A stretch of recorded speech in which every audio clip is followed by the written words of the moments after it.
Et pour rester dans ce rythme-là, je pense qu'il est grand temps de passer à l'interview du jour. Tu sais quelle heure il est là? C'est l'heure de l'invité de la matinale.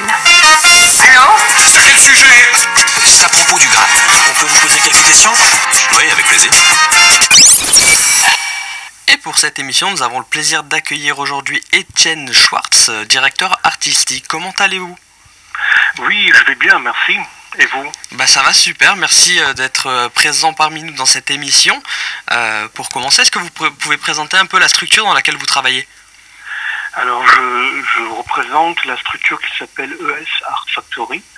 C'est une structure associative qui fonctionne sur le mode associatif et qui est en fait un mélange entre atelier d'artistes, salon artistique et galerie d'exposition.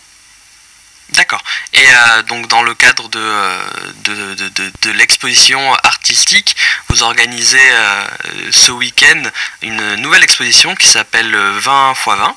Est-ce que vous pouvez nous en parler un peu plus en détail? Bien sûr, avec plaisir. Donc on a lancé un appel à projet, un appel à candidature auprès des artistes pour des œuvres qui font 20 sur 20, c'est-à-dire des petits formats. 20 cm de 20 cm. On a reçu énormément de propositions extrêmement intéressantes, extrêmement belles, mais on a dû se résoudre à faire un choix avec un comité de sélection. On a choisi 15 artistes qui vont présenter, chaque artiste va présenter entre 6 et 12 œuvres dans cette exposition. On installe mercredi, jeudi et vendredi soir. Ce vendredi, il y a un vernissage à partir de 18h, un vernissage auquel je vous convie. Ah, eh bien, merci beaucoup de m'avoir convié en tout cas à ce vernissage-là. Et donc toutes les œuvres qui sont présentées par tous ces artistes-là, est-ce que c'est des œuvres qui sont tous dans le même style? Est-ce que c'est que des peintures? Est-ce que voilà, donc ce sont des artistes de tout milieu? Voilà, tout à fait. On a laissé les choses extrêmement ouvertes parce que pour moi le domaine artistique c'est quelque chose de très large. Voilà, donc on a fait la seule chose qu'on a imposée c'était le format. Mais ce format comptait aussi pour les sculptures. Par exemple, on pouvait présenter une sculpture et le socle de base ne devait pas dépasser 20-20. Donc il y aura des objets, mais il y aura aussi de la peinture, de la gravure, de la photo. Voilà, la plupart des artistes sont des artistes qu'on met au mur, les œuvres qu'on met au mur. D'accord. Mais il y en a aussi d'autres. D'accord, donc c'est vraiment une exposition où on pourra découvrir beaucoup d'artistes et d'œuvres, mais de tout milieu, donc Absolument. C'est un moyen de découvrir des arts qu'on n'a pas forcément l'habitude de voir, ou auxquels on s'intéresse pas forcément, donc c'est un bon moyen en tout cas de s'initier à ces arts-là. Et pourquoi ce format de 20 sur 20? Alors, il existe déjà des organisations qui font du 10-10, par exemple, à Cadaqués en Espagne. Il y a une organisation qui fait du 10-10 depuis des années. Pourquoi le 20-20? En fait, il y a l'association des créateurs de Bédarieux, les 4CM, il s'appelle, qui avait lancé un projet de 20-20, auquel j'ai participé, parce que moi-même je suis artiste, donc j'ai participé. Et ça m'a donné l'idée de le faire avec eux. Enfin, on le fait en collaboration avec eux, cette exposition sur Montpellier. Ça permettra aussi d'avoir progressivement une sorte de réseau dans la région d'exposition et d'artistes qui se connaissent, qui s'entraident, qui sont en réseau, quoi. Voilà. D'accord. Et tous ces artistes, vous parlez de réseau, de région, est-ce que tous les artistes choisis sont des artistes qui sont basés ou qui font leurs œuvres dans la région dans laquelle nous sommes? Alors, on a eu beaucoup de propositions qui venaient vraiment de partout. Il y a même eu une proposition d'un artiste chinois, donc de Chine. Mais dans les artistes qui ont été retenus là, c'est effectivement la région Occitanie. Mais ça n'a pas été une décision de notre part. C'est le hasard en fait qui a sélectionné. C'est pas une sélection sur l'origine de l'artiste, mais uniquement sur ce qu'il fait, ce qu'il nous a proposé. Et donc ces choix d'artistes sont faits par rapport aux travaux et aux œuvres que cet artiste fait donc. Voilà, exactement, exactement. En pensant, en même temps, pas vraiment à une cohérence entre tous les artistes, parce que, au contraire, c'est intéressant d'avoir des artistes qui sont vraiment très différents. Notre choix a été porté par une notion de qualité. C'est très compliqué à dire, parce qu'en fait, parmi les 60 artistes, je dirais que les 60 artistes qui nous ont présenté un dossier, il y en a eu beaucoup plus qui ont demandé des dossiers, mais ceux qui nous ont vraiment présenté leur dossier, il y en avait 60 et en fait ils étaient tous de qualité. C'est impressionnant de voir, pour moi c'est très impressionnant de voir le nombre d'artistes en fait qu'il y a et qui sont vraiment qui font un travail de qualité avec une technicité ou une sensibilité. Enfin, c'est très très abouti en fait ce qui se passe. Ce sont des vrais artistes en fait. Et ça rejoint un autre questionnement que j'ai. C'est l'intégration en fait de l'artiste dans notre vivre ensemble. L'intégration, et je mets le point sur l'intégration économique, parce que l'artiste aujourd'hui, ou bien il est très connu et effectivement il vogue dans des sphères qui nous semblent peu atteignables, dont on entend parler dans la presse, mais qui ne sont pas vraiment dans la vie de tous les jours de nous tous. Ou bien les artistes ont un statut économique un peu particulier. La plupart des artistes travaillent à côté ou sont dans une situation où ils n'ont pas besoin de travailler parce qu'il y a le conjoint ou la conjointe qui travaille, ou encore ils sont dans une situation économique extrêmement difficile, comme par exemple au RSA ou des choses comme ça. Enfin, c'est très compliqué. L'artiste n'a Pour moi, je trouve que l'artiste n'a pas réellement sa place dans notre fonctionnement économique, et c'est pour ça qu'on a fait cette exposition-là, parce que présenter des petits formats permet d'afficher des prix qui sont plus accessibles au grand public, pour que l'artiste, pour que ses œuvres aient vraiment une place dans notre vivre ensemble de tous les jours, dans notre vécu journalier, quoi. Voilà. D'accord, vous avez répondu à plusieurs de mes questions en même temps, c'est fabuleux. Et du coup, oui, c'est vrai que l'artiste, c'est compliqué au niveau financier de trouver un juste milieu. Je pense qu'il y a quand même très peu d'artistes qui se retrouvent dans justement cet entre-deux où ils sont entre le connu et le pas connu, et du coup ils arrivent quand même à vivre de leur passion sans que ce soit trop ou trop peu. Et c'est vrai que du coup, cette exposition-là leur offre quand même une visibilité. C'est vrai que du coup, le 20 sur 20 permet, comme vous le dites, des prix plus abordables, et du coup après, c'est peut-être pour eux, je sais pas si ils avaient déjà fait du 20 sur 20 ou s'ils ont dû vous proposer des œuvres en 20 sur 20 qui puissent vous convenir. Donc c'est pour ça amène ma question. Est-ce que tous ces artistes-là faisaient déjà du 20 sur 20, où ils ont dû découvrir ce format-là, s'adapter pour proposer une œuvre dans ce format En fait, non, tous ne faisaient pas du 20 sur 20. Il y en a certains d'ailleurs qui, très honnêtement, nous ont demandé est-ce qu'il faut que je vous présente dans le dossier des œuvres qui existent déjà. Et on leur a dit non. L'important pour nous, c'est de voir la direction artistique de votre travail, la qualité de votre travail, ce que vous faites, la ligne artistique de votre travail. Après, vous avez le temps, entre le fait d'être sélectionné et le fait que l'expo démarre, vous avez le temps de peaufiner vos 20-20 ou de faire vos 20-20. Alors, en même temps, pour un artiste, c'est un challenge aussi, de s'engager dans quelque chose qui lui donne, si vous voulez, un cadre tout en respectant bien sûr son travail artistique, mais qui lui donne un cadre dans lequel il doit avancer. C'est toujours intéressant d'avoir des cadres. Je pense que la liberté de création, elle existe à partir du moment où on pose des cadres, comme dans tous les jeux créatifs. Si on prend un jeu d'échecs, par exemple, il y a une infinité de possibilités, mais il y a un cadre très précis qui est un échiquier, et puis des pions qui avancent d'une certaine manière.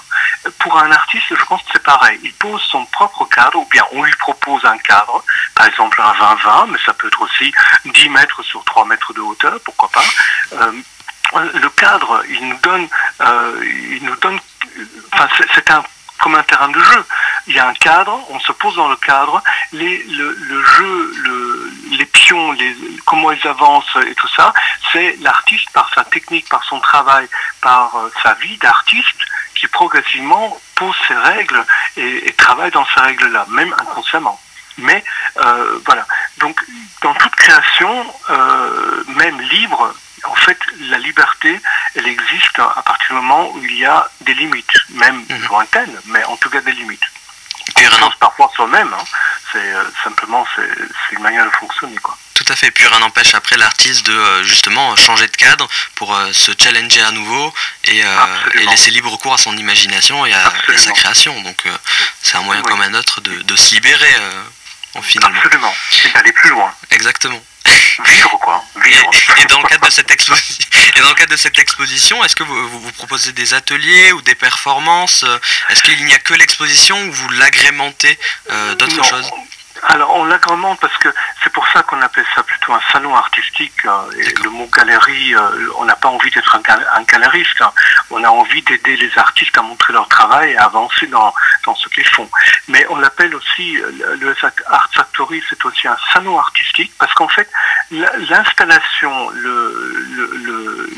l'exposition sert en même temps de cadre de vie à des choses qui s'y passent. Donc des rencontres musicales, des performances, des récitals. Par exemple, bon, pour prendre des dates les plus rapprochées, par rapport au vernissage, le 3 décembre au soir, il y a un récital de Virginie Catoire accompagné au piano par Claude Bismuth, qui se sont d'ailleurs rencontrés à la Factory lors d'une performance ou lors d'un récital dans le passé. Ils se sont rencontrés à la Factory, ils ont découvert des accointances artistiques et ils ont travaillé sur un répertoire qu'ils ont voulu présenter là. Donc voilà, le 3 décembre, il y a Virginie Catoire et Claude Bismuth. Le 4 décembre, l'après-midi, c'est le samedi, il y a une dégustation de thé chinois par un maître de thé. Ça, c'est une réalisation, enfin, c'est une rencontre en partenariat avec l'Institut Confucius. Voilà. On parsème en fait l'exposition de rencontres et puis il y a aussi des moments où les artistes vont être présents pour rencontrer le public. Oui, ça permet d'expliquer leurs œuvres, leur démarche, etc. Oui. Exactement, de rencontrer, parce que c'est une relation humaine tout ça aussi. Tout à fait, ça permet de créer un lien entre l'artiste et le public, ça peut nous permettre de nous rapprocher de son style artistique, de sa vision des choses, ça crée une dimension à une œuvre que l'on n'a pas forcément si l'artiste n'est pas présent. C'est ça, je dirais que c'est le partage, la rencontre humaine qui fait beaucoup de choses, quoi.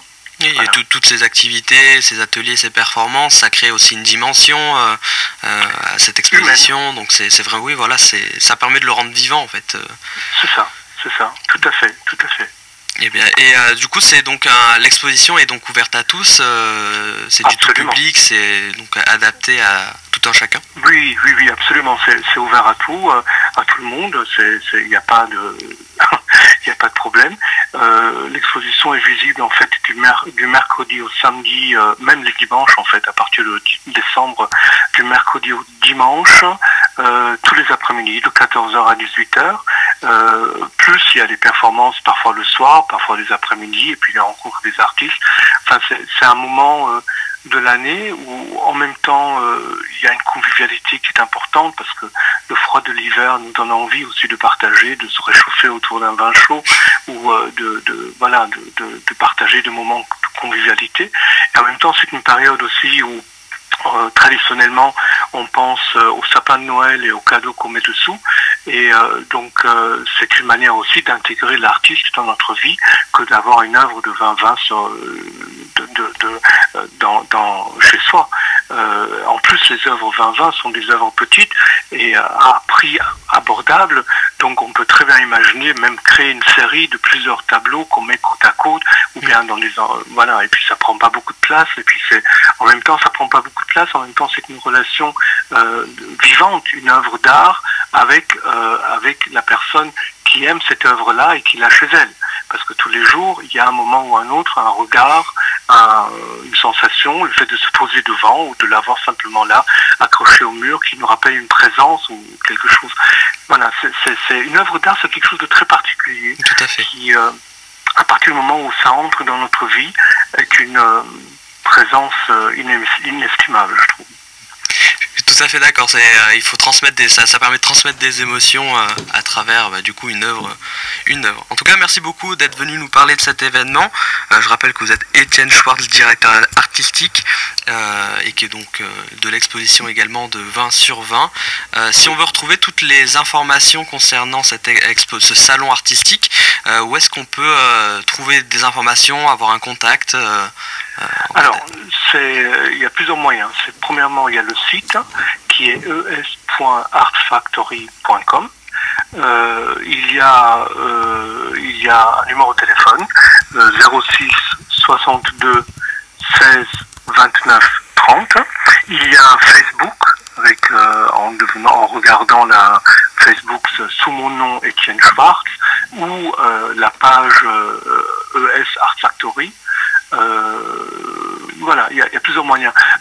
En tout cas, on est en plein centre de Montpellier, on est juste à côté du Plan Cabane, dans une rue qui est très intéressante parce que c'est une rue qui est dédiée à des ateliers d'artistes et voilà, c'est la rue Général Vincent qui est juste à côté du Plan Cabane et puis c'est un projet que la ville de Montpellier a lancé d'en faire une rue d'artistes. Donc c'est vraiment une rue très intéressante. Si vous venez à la Factory, vous pouvez aussi regarder les œuvres des autres artistes dans la rue. C'est très intéressant et puis voilà. 5 rue Général Vincent. Eh ben c'est super, on a toutes les clés en main maintenant si on a l'intention de venir participer ou venir visiter cette exposition là. Nous on va passer à la suite. En tout cas on vous souhaite que il y ait du monde, que cette exposition fonctionne, que les artistes soient comblés et on vous souhaite également une bonne journée.